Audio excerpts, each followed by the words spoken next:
Hi, John. And Dr. Stephen Mulkey from Unity, the president of the college. Hello. Hi, Robert. I don't know if you can see here, but there are some pretty tired people remaining in this audience. They've been through 4 days of amazing exhaustion, and they're still hanging around to talk about something that's as important as the promise and peril of nuclear energy. So I just want to recognize these hardy souls who stuck it out and are sticking through it. I'd like to start the conversation just by asking a couple questions myself, and then I want to open up the conversation to the audience as soon as we can. So I will start with this one. Robert, your last two films, Earth Days 2009 and now Pandora's Piranhas, are both clearly environmentally themed films.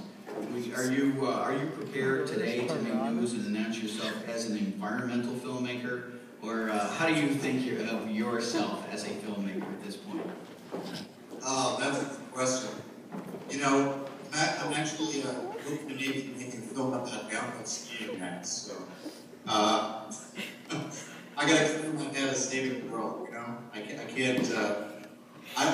People have constantly referred to me as an environmental filmmaker. Yep. And I don't really see myself that way. I mean, I'm a passionate environmentalist, I always have been, but I hope to make films about other things as well. Yeah. So Stephen is here on stage. I don't know how much you know about Unity College, but we're both from Unity College. Unity College is the first college in the nation to divest from fossil fuels, to move our investment portfolio away from fossil fuels. There's a lot of appreciation for that in the audience, and we thank you for that. Stephen was a big part of this, and he's a climate change expert. I'm going to ask Stephen. Stephen's here to really kind of try to generate the conversation and help us, push back a little. So I'm going to ask Stephen what he thinks is maybe the most compelling argument against nuclear remaining. I mean, we heard a lot of treatment of the various arguments for and against. What do you think of the arguments against? What do you think is the most compelling one? Well, I actually think there are two. The first is the extrapolations of the amount of energy that we're going to use. There was a statement right at the end of the film that really got my attention, that we could have a highly resource-intensive, energy-intensive species, essentially, worldwide, and not kill the climate. I can't remember the exact words. And not change the climate, yeah. So, well, I take issue with the first part of that statement. That's an assumption that we actually want that that's an appropriate way to structure our relationship to energy and material flow on the planet. And I will quote a wag who said, the only people who believe that unlimited growth is possible are those who are insane or economists. So, I actually take issue with the idea that we should be moving in that direction, that we actually shouldn't be rethinking what GDP actually is, that we shouldn't be rethinking what living a good life actually is.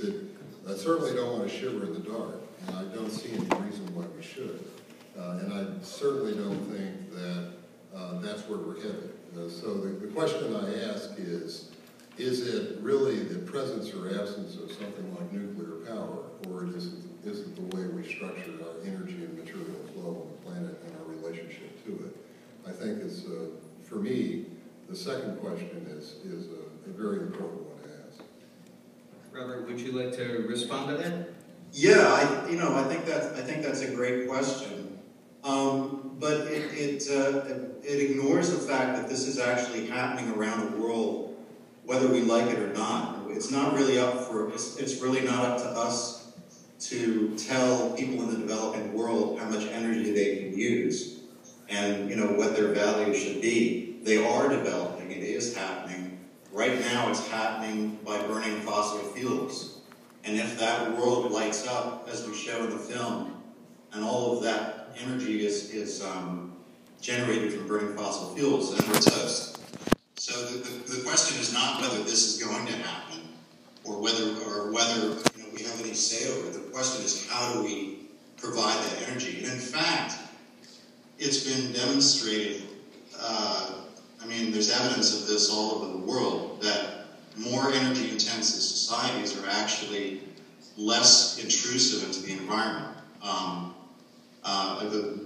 The worst environmental degradation is happening in areas where people are living in abject poverty, and also the highest birth rates, which is the key driver of environmental degradation and human encroachment on the environment. On the natural world is happening in areas like sub-Saharan Africa where they have the least amount of energy. So in fact, and this is, I think a key thing where the environmental movement has simply gotten something fundamentally wrong. The idea that by reducing energy and keeping, depriving ourselves of energy, that we're actually encroaching less on the environment. But the opposite has turned out, to be true. I'm going to let Stephen respond to that if you'd like to, and then I'd like to get some questions from the audience if we can. Let me take a different approach and say that while I certainly agree with you that it's happening anyway, the question that I would ask is there's another set of assumptions in the presentation in the movie that basically starts out with the idea that we can't do this with other sources of energy. That we don't That's true. You can't. The math simply doesn't add up. I actually disagree with that. I think the science is... One of the things that troubled me the most about the movie was the absence of credible experts in the field. Like the absence of touching base with people that have looked at alternative energy and asked the question, how scalable is it? How fast can we move it in the direction that we need to move it in? Now, there are a lot of compromises to be made. So actually, I don't call myself an environmentalist. I'm not. I'm an environmental scientist. So my question is, what is the math? Let's actually look at that. Let's actually see what the science actually says about what is possible. Let's also see what the science actually says about the fourth generation reactors. What is possible in terms of how scalable that is and how fast we can bring that online and how expensive it is. So where are the cost factors? And I think in order to have this discussion, we really need to have experts that have done that math and have reviewed the literature and actually can tell us about that. There were a handful of experts in the movie, but they were by no means the comprehensive survey that I would like to see to really understand this. So I really feel like I don't understand it after watching the movie. Is it safe to say that we've got an empirical question that we're not going to entirely satisfy tonight? That there's a disagreement about the empirical data. Robert, are you comfortable leaving it there and then getting a question from the audience, or did you want to? Let me just respond really quickly. The only two countries in the world that have dramatically reduced their CO2 emissions within the time frame that climate scientists tell us that we have to do this globally are France and Sweden. And both countries did it by employing nuclear energy. There's no country in the world that you can point to that has dramatically reduced CO2 emissions with renewable energy. I mean, Germany is trying to do it, but their decision to use renewable energy to displace nuclear power first, rather than using renewable energy to displace coal, has caused them to, their CO2 emissions are actually going up. So, I know there's a study by Mark Jacobson, which, I've read, and I'm sure, I assume that's what you're referring to in terms of the technical feasibility study of powering the world with renewable energy. But if you read it, first of all, they're looking at a $100 trillion investment in perpetuity, because these things only last a certain amount of time. That's a $100 trillion investment that nobody's going to do.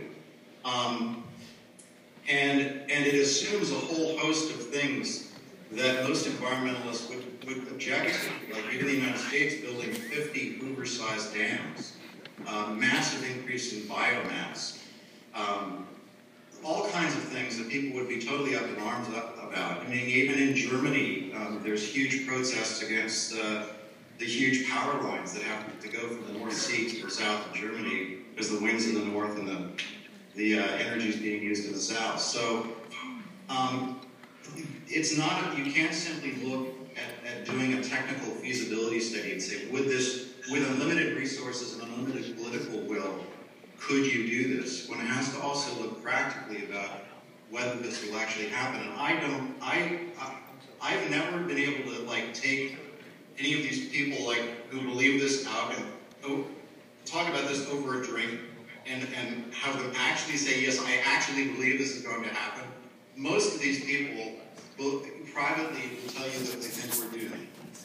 And that's actually one of the big motivations for me to make the movie, is I was so appalled that so many environmental leaders really don't believe in their heart of hearts that the tools and tactics that they're suggesting are ever going to actually work. And it's only the people who are advocating for nuclear power who believe that we actually do have a technical solution to solve this problem, but the impediments are largely political. Okay, questions from the audience, right there on the aisle. Oh, that's Diane. I can't see very well because of the lights. Hi, Diane. There are so many things that were not adequately addressed in this film, but I'll just pick one. Just one. The affluenza of energy gluttony that we have not addressed. Bigger is better, more is better. It is, and we have not addressed that. In fact, it's exactly the opposite. The corporate powers that use the world products that make energy infrastructure, they are burning us on like cheerleaders. Build more, how we can make more, and we can give it to you quicker, and they keep driving people over the edge. Because it doesn't let them go for more, go for more. Why are we not educating people that we can live within our means, that we don't have to push the system beyond carrying capacity? That's what I'd like to do. Robert, it looked like you could hear that. Is that true? You don't need me to summarize that, do you? No, I heard that very well. I agree with you in a lot of this. I'm just saying that this is happening. I think we've got, the climate scientists are telling us that, they're ringing a 5-alarm fire. We've got to solve this problem. And we need to buy time for future generations to solve the sort of larger social questions that you're raising. I don't think we're going to change human nature in the next 20 years, globally. Particularly among the developing world, that, it's easy for us, we're a developed nation, we have the luxury of sitting back now and questioning our values and questioning whether all of this consumerism that you discussed is really making us happy and is actually very good for us, good for the planet. And those are really legitimate questions to ask. But they're not going to be asked by people who are living in energy poverty at the moment. It's going to take a long time to solve these kind of problems and to raise these kind of questions and hopefully change these values, because I agree with you. But right now, we're living in a moment of planetary emergency with dramatically rising use of energy all over the world. And if we don't do something to provide dramatic amounts of clean energy, mostly to the developing world and to ourselves, those questions will never be addressed. And all the corporate power that you're talking about, when we get into a situation of emergency, planetary emergency with food shortages, droughts, fires, floods, the kind of things we're starting to see, what people tend to do is turn over individual freedoms to the government. And they defer to authority in those kind of situations. And this is the kind of future that's going to happen if we don't get a handle on climate change. It's the opposite of what all of us want. So I don't disagree with where you're coming from. I'll ask you, Robert. What strikes me about this is a couple of things. One is, thanks, Ciff. Thank you, Ciff and Ben Fowley, for providing a forum for this kind of debate. I mean, it's not every day that we get a chance to have these conversations. The other thing is, I'm struck by the fact that we're not debating climate change here, right? I mean, it feels very much almost maybe symbolically to me that last night I facilitated a panel on or a film on climate change. Last year we had Chasing Ice. we're not talking about whether climate change is real here. We're talking about what the solutions are.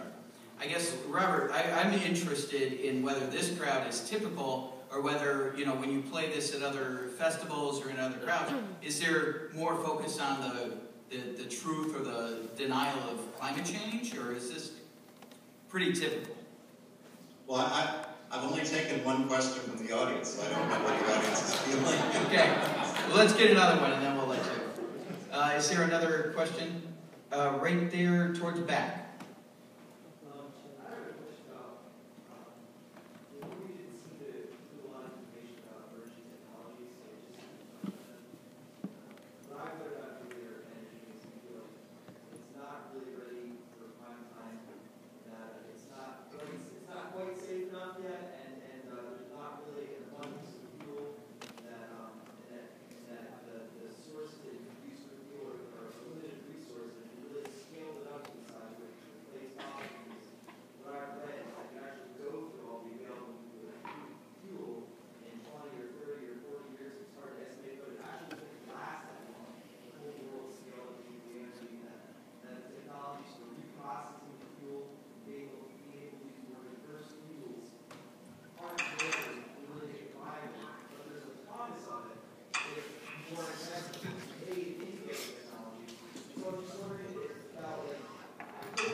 Robert, did you hear that? Did you hear that?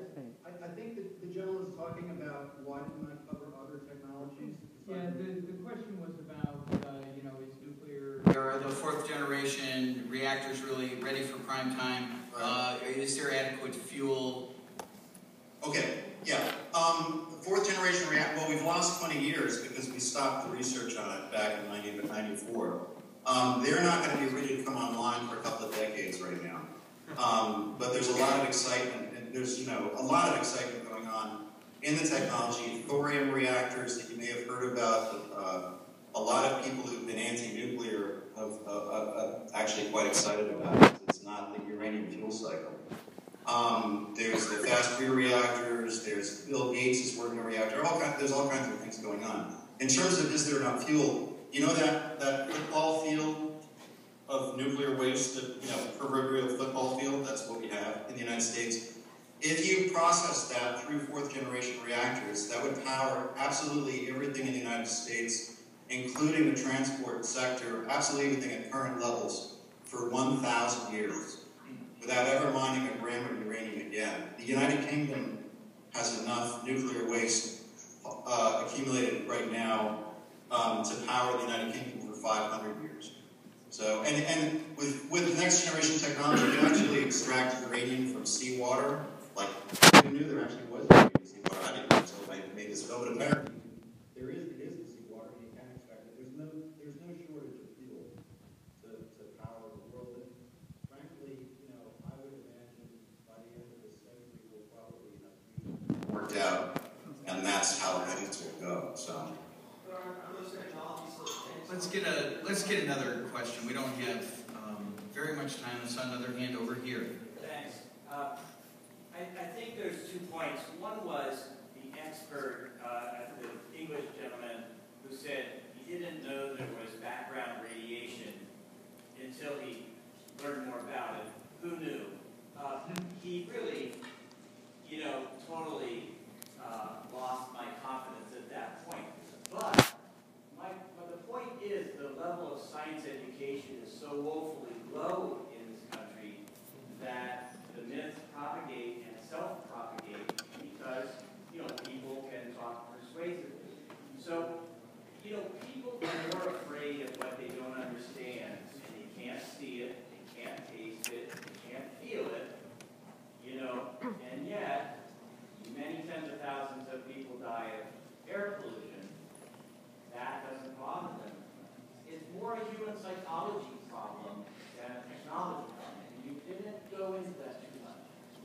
Did you hear that? Yeah, I did. Look, it's funny, people say, well, you didn't cover this and you didn't cover that. It's a 90-minute film that's designed to engage an audience in provoking a conversation. Hopefully, it'll get you thinking about things maybe you haven't thought about before, and there's lots of places to go and find more information. And you can start by going on our website, pandoraspromise.com, which will lead you a bunch of other things, and then just do your own research. My point is that this is a conversation that those people, those of us, I would say, who are concerned about climate change and concerned about the environment and concerned about human development and concerned about these issues, we haven't been having this conversation. And it's all been stuck on this idea that we're going to power the world with renewables. Energy efficiency is going to get so good that we're going to actually use less energy. Fossil fuels are going to become so scarce that the cost will go through the roof, and will make all these renewable energy resources cost effective. All of these assumptions have proven to be wrong. They just haven't panned out. And we always thought that we were going to have an international agreement to curb carbon emissions and raise the price of fossil fuels, and that hasn't happened either. So there's a core set of assumptions that I think has led us, environmentalists, to really not have the capability to actually solve this pressing environmental problem.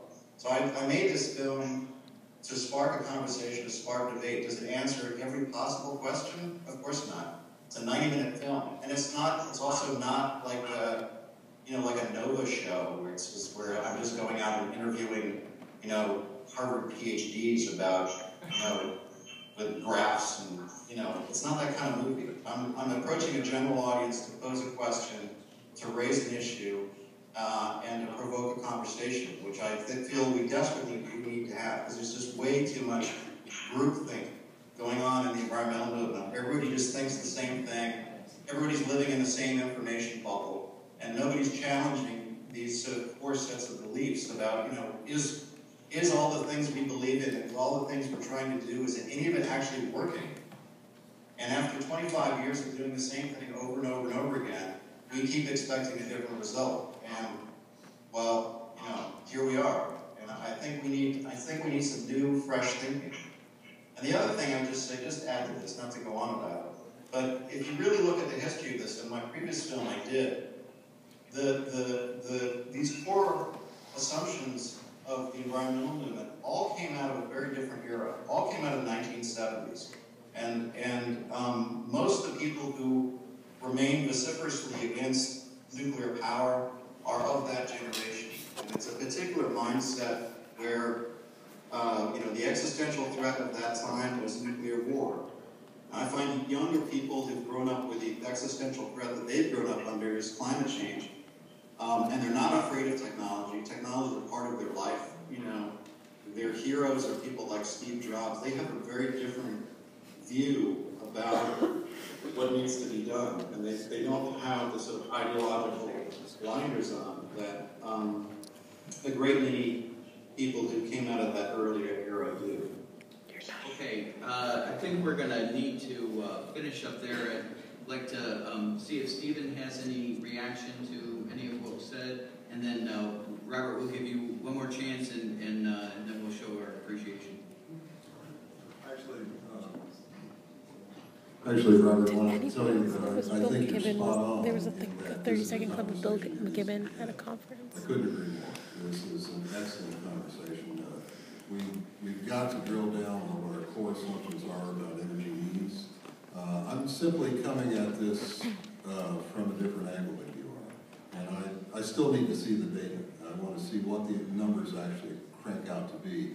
I'm not an expert on nuclear power, but I have read a lot of the peer-reviewed literature on alternative energy. And it does seem very compelling to me when I read that literature.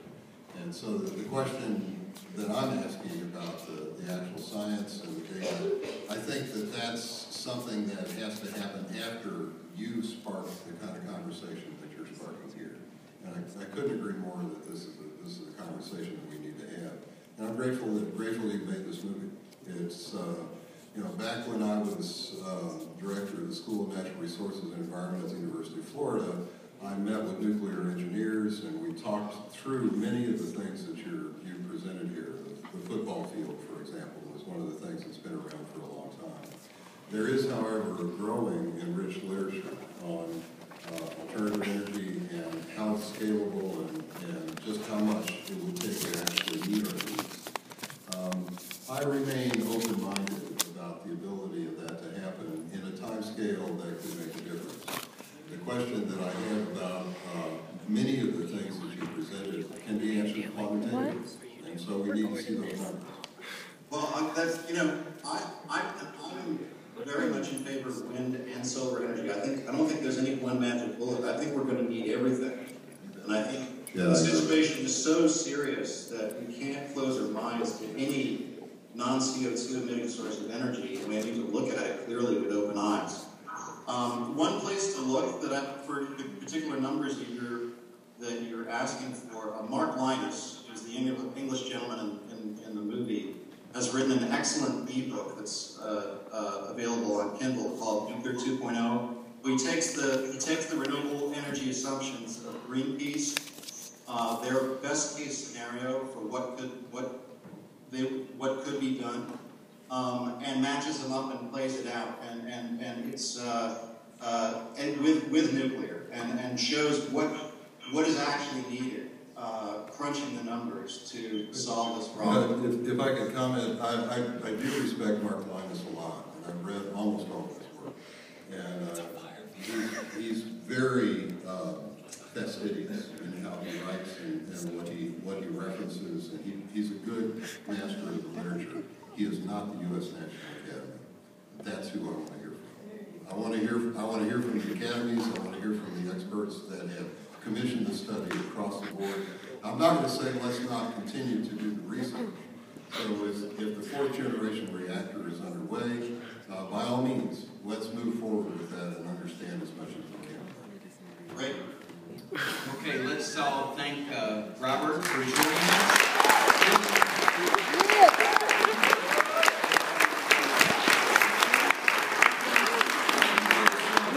Thanks for Earthbase as well, a real gem. Ben, would you like last word? Ben's last word is this. Thank you all for...